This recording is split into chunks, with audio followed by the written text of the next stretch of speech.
Tsaka favorite mo yung pink, di ba? Yes, I love pink. Anyway, Salamat po.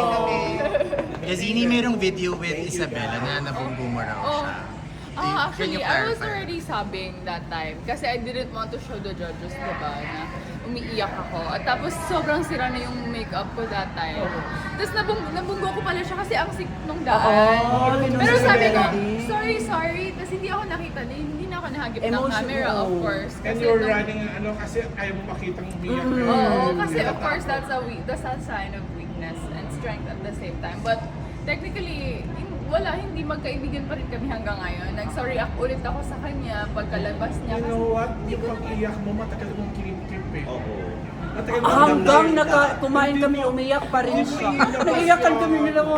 Yung sa Miss Universe, you were pretending to be somebody else. Ito, parang okay, no matter what. Ito na siya, May. Ito na siya. Alam ko yun, kinip-kip mo siya. Alam mo yung pagkatapos kong lumabas doon, nasa corner ako, humahagulhol pa rin ako, tapos hindi ko pa rin siya mapigilan. Hindi ko na alam kung ano yung nangyari, di ba? Iisipin ko pa ba yun? But of course, it was not my intention. Yes. Isabella and I are good friends. Ang dami nang nangyari namin sa journey na to. Ang dami niya nang naging issue towards Pilipinas. And ito, issue ko sa kanya. Hindi naman issue. it did not stain the friendship. Yun na nga, kasi parang hirap niya kasi sabi mo it's a sign of weakness. No. For the fact that you were able to keep that in 30 years of your life, Yes, diba? definitely. Pinigil ko yun. Oo.